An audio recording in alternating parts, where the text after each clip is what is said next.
Hello there, welcome to ITV News Meridian. Tonight's headlines here in the southeast. Incompetent, uncaring and failing to improve. Ofsted's damning verdict on Kent County Council's services for children with special educational needs. Even though obviously I didn't choose to be autistic and be this way, I feel like it's my fault that I'm struggling with school, even though they're the ones that should be changing things and making it better. The man who says he can't forgive or forget after he missed his father's funeral as climate change protesters continue to block the M25. It now means that I never got the chance to say goodbye to my father. I couldn't touch his coffin, I couldn't help carry him in, and now I'm left with just an empty memory. Also tonight, representing royalty, broadcaster Paul O'Grady tells us about his new role as Deputy Lieutenant of Kent. And how's this for a Christmas tree at 121 feet tall? We find out what it takes to decorate the UK's tallest. Good evening. Kent County Council services for vulnerable children have been slated today in a damning report by Ofsted. Inspectors looked at the treatment of children with special educational needs and disabilities. They spoke to thousands of parents who described the authority's performance as incompetent and uncaring. Tony Green has our special report. An apology from Kent County Council today after a damning report from education watchdog Ofsted. Thousands of parents told inspectors their confidence in Kent's ability to support children with special education needs and disabilities is at an all-time low. Weaknesses in 9 areas were identified 3 years ago. But after a follow-up inspection in September, Ofsted said education and health bosses in Kent have not made sufficient progress in any of them. This is a painful and humbling finding.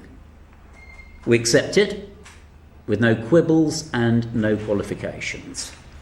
And we offer our heartfelt apologies to all the children and parents whom we have let down. Sarah Hammond is new in her post and has a lot to do. We are talking about a very large cohort of children and we've got 2,000 or so parents, so 10% telling us that it hasn't been good enough, and we've heard that and we accept it.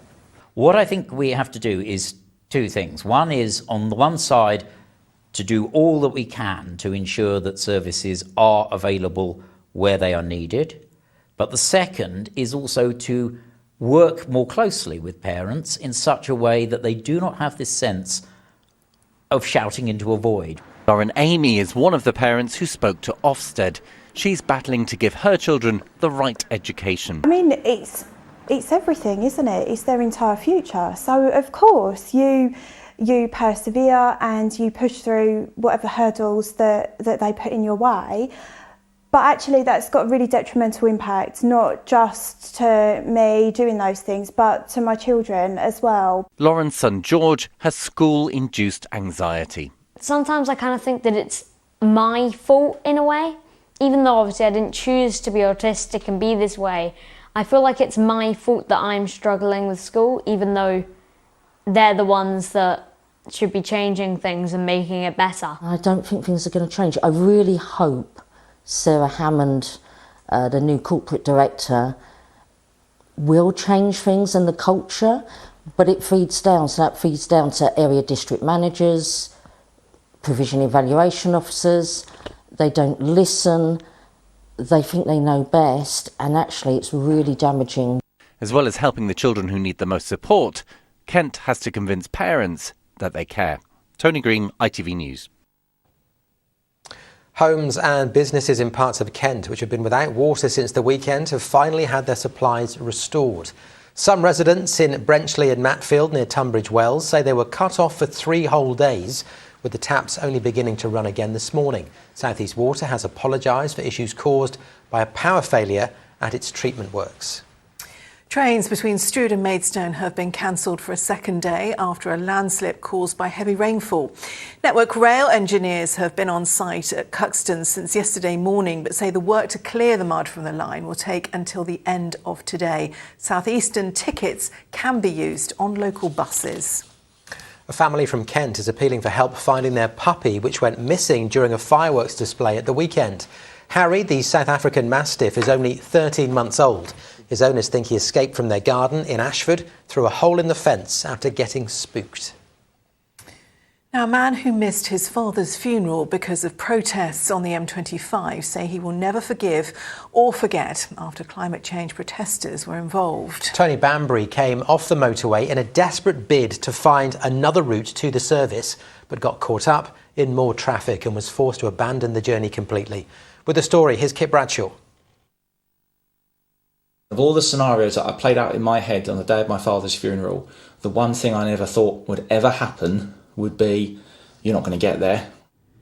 But that was the painful reality for Tony Banbury on Monday, as dawn protests on the M25 left him trapped in motorway gridlock. These people have forced me not to go to my own father's funeral by their actions, and it's not like I get a second chance at this. My father has now been cremated, the service is over.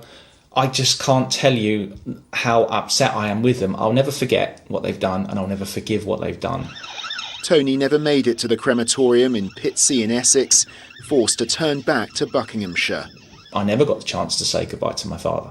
I couldn't touch his coffin. I couldn't help carry him in. And now I'm left with just an empty memory, and I sympathise with anyone that's had to go through something similar because of these people, because I think their actions are so amazingly selfish. So how do the environmental group responsible, Just Stop Oil, explain their actions?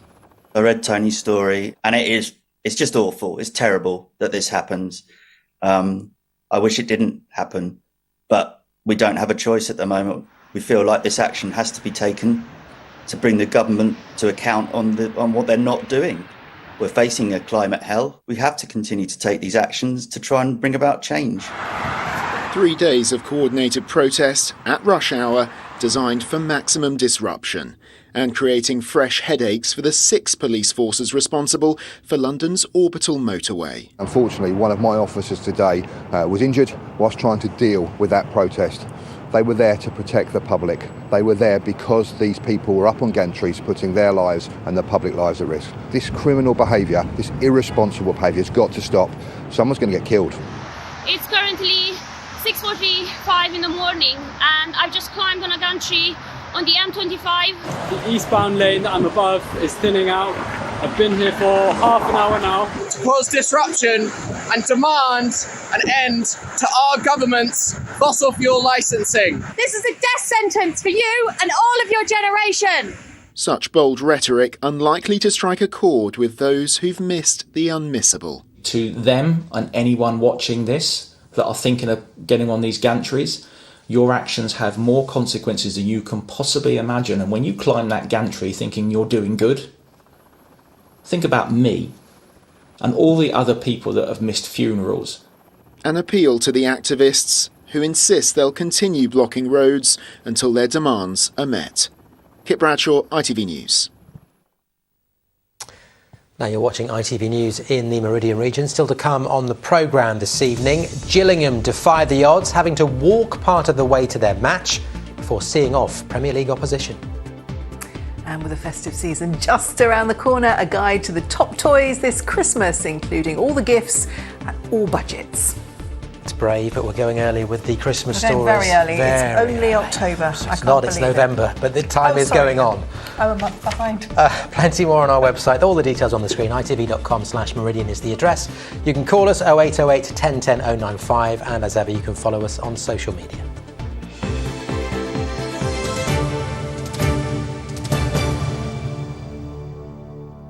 Now, Kent has a new deputy lieutenant. The broadcaster, comedian, writer and dog lover Paul O'Grady has been appointed to the ceremonial role. Well, it involves representing His Majesty the King in the South East and championing the county. We spoke to Deputy Lieutenant O'Grady a little earlier and started by asking him how it all came about. Well, I'm absolutely delighted, to tell you the truth. You know, I received a letter asking me would I be interested, so I gave it a lot of thought because it is a commitment. And in the end, I agreed, and I'm really honoured that they considered me. There's lots of things, you know, that it involves being the deputy. I haven't got my pack yet. It's only my second day in the job, so I don't know what I've been assigned to. But as soon as I find out, I'll let you know. It is a huge honour, as you say, but it's also a huge responsibility, isn't it? Are you nervous about it? This is only my second day in the job, and it's not paid, by the way, and it's non-political. So I'm waiting for my pack to tell me, what my duties are. But I know, there's a lot of people doing amazing things in Kent, and it's a huge county as well. And you can recognise these people, and you can support them as well. And apparently, if the Lord Lieutenant can't do a certain job, then I'll have to do it along with the others. So that means sort of visiting dignitaries and royalty. I don't know what they'll make when they get me.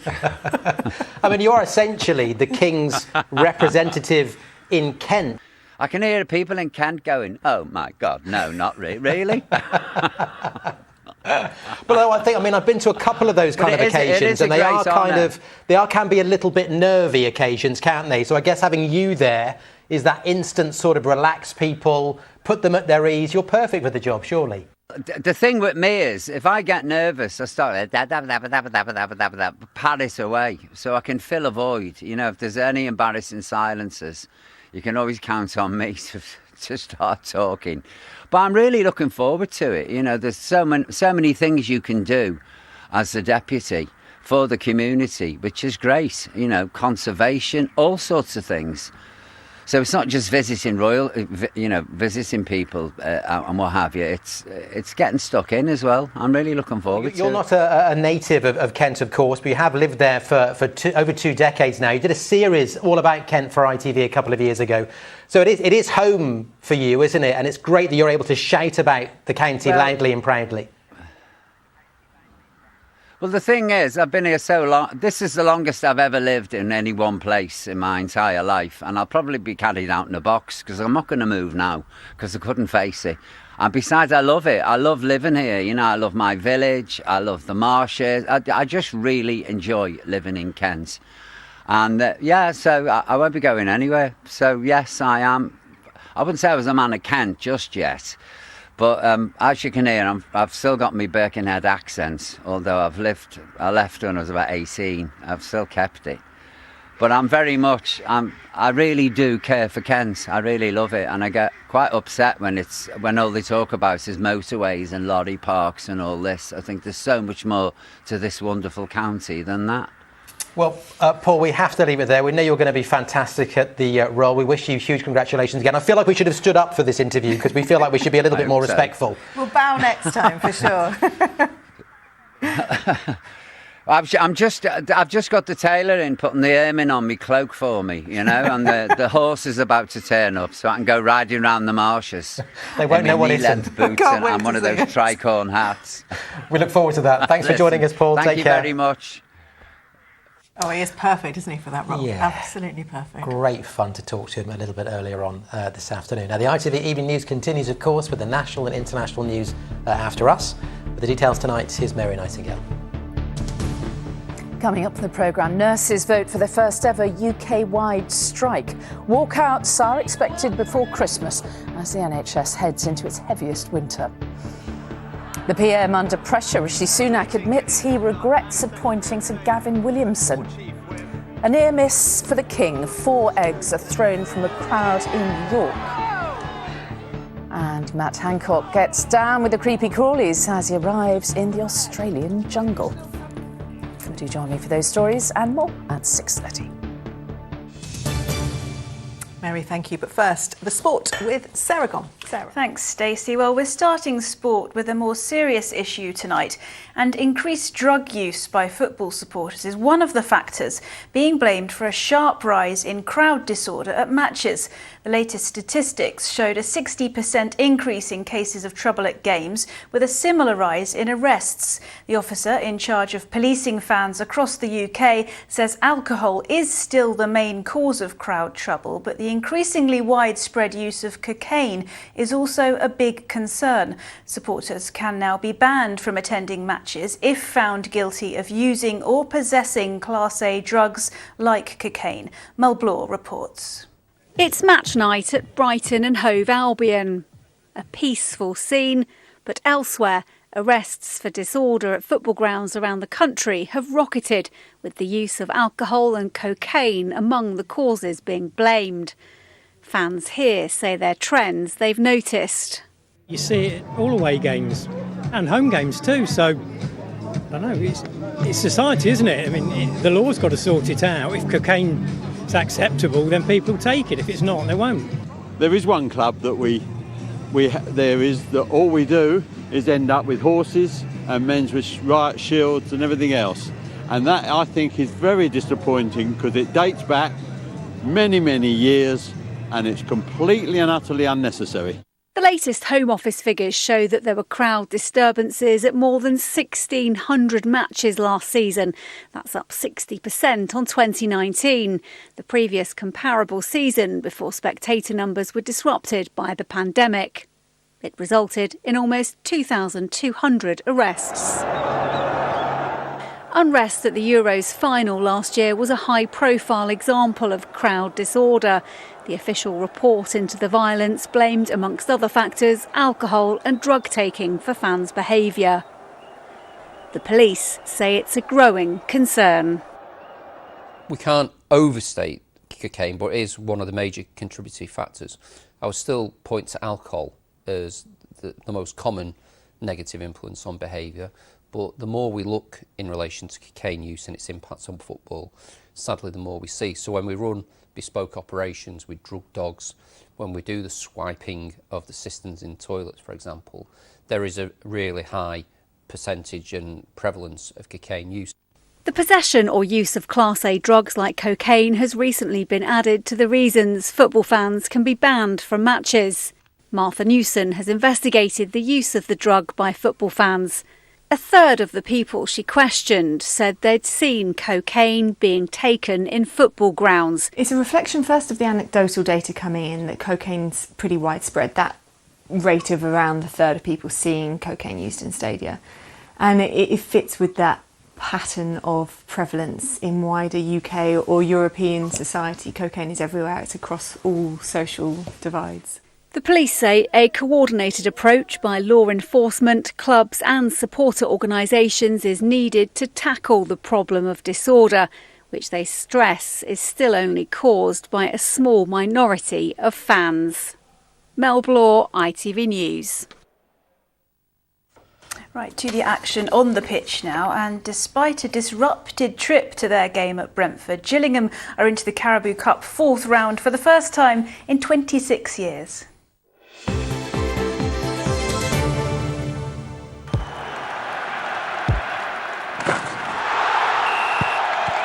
Zero Accounting Software sponsors ITV Regional Sports Report.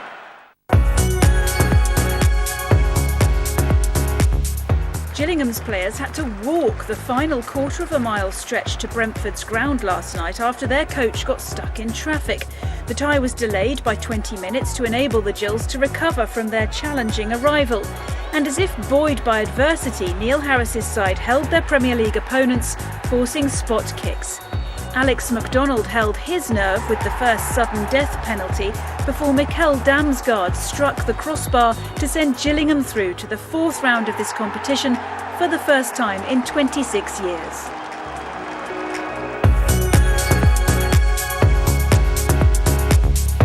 Crawley Town's interim manager Lewis Young says he has complete pride and excitement for what the future holds for his team after they almost took their championship opponents Burnley to penalties at Turf Moor. Burnley-born Dom Telford scored Crawley's opener, and it wasn't until 10 minutes from time that the hosts secured victory.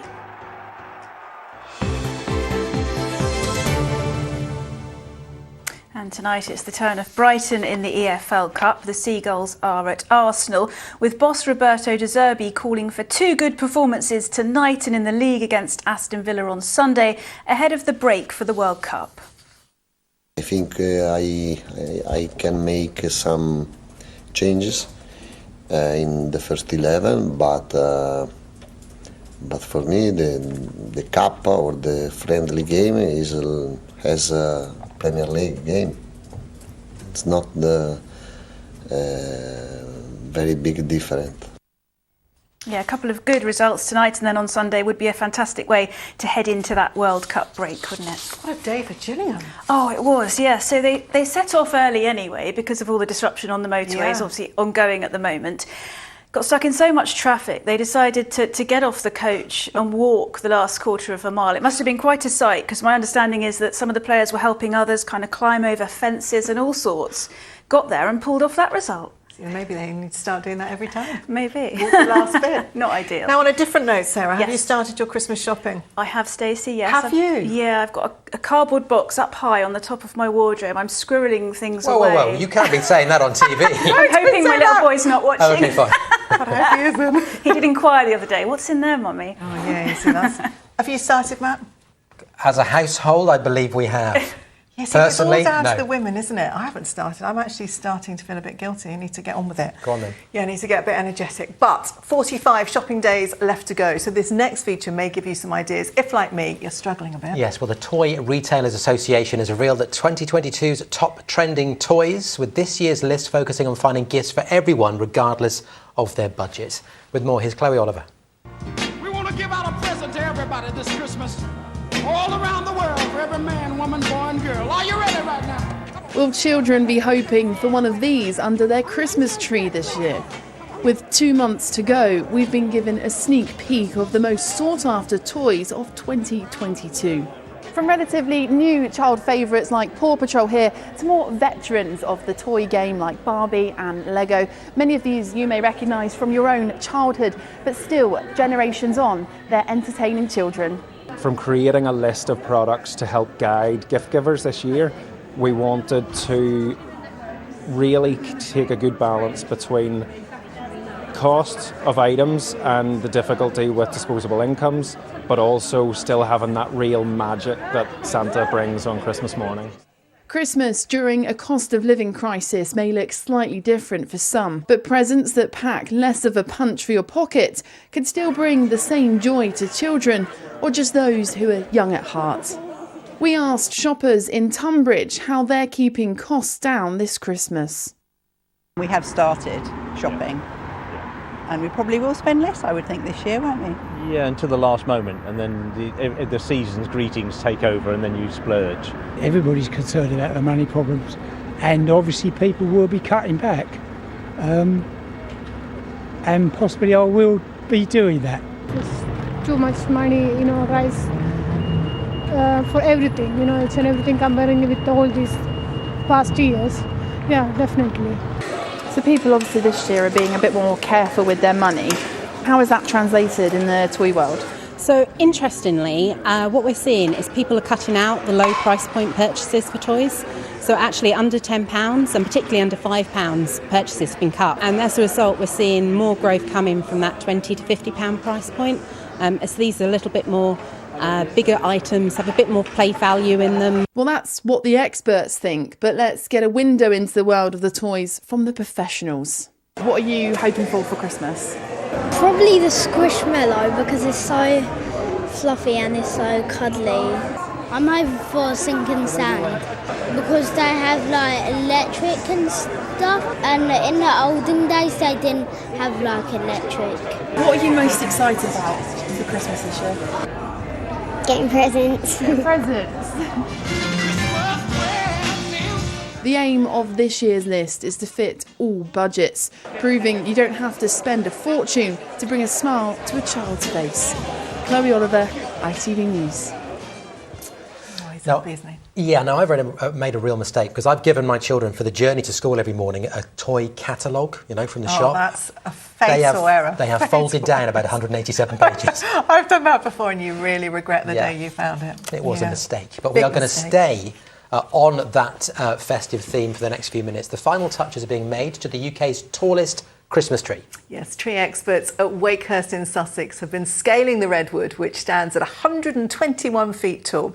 They've been checking the 1,800 energy-saving light bulbs from its branches, and they're all working before the big switch on. And James Dunham has been along to see them at work. Topping the Christmas tree always carries great responsibility, and in Russell's case requires a degree of physical endurance. It looks quite tough on the legs. No, not at all. The legs are all right, mate. It's the age.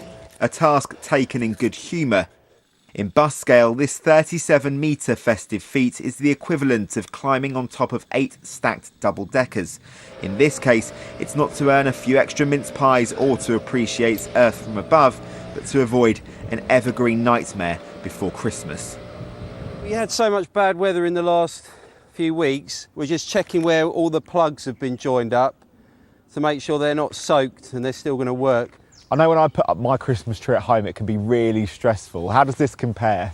I don't know if it really helps with putting the lights up at home. It's a bit of a different... Doesn't really translate, I don't think. I can't fit a cherry picker in the living room.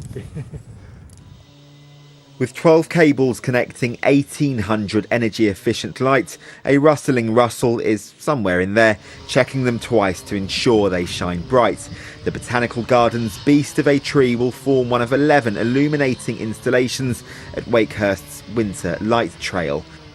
It is the centrepiece. It's more like the North Star, and this will be the beginning and the end of the trail. So it'll be like the thing that you're heading to as part of the trail. And yeah, it is a real focal point. It has that. It's just so Christmassy, and it's not just Christmassy here at Wakehurst, it's Christmassy for the whole surrounding area. When we light the Christmas tree, that's when people say Christmas starts in this area of Sussex. It's lovely. After a few broken branches were lowered down, Russell followed, checks complete. Do you find you're picking needles out of your shoes and socks? Yeah, sawdust, needles, moss, yeah, all that sort of stuff. Worth it though, for seeing the wonder of Wakehurst in glowing glory when darkness falls. Almost double the size of the Norway spruce in London's Trafalgar Square, the UK's tallest Christmas tree will be on show to the public 2 weeks tomorrow. James Dunham, ITV News, Ardingly, near Haywards Heath. Oh, it is beautiful, and every year it is right. When Wakehurst lights go on, it starts to feel like Christmas. Now here's the weather. Here's Helen Flint.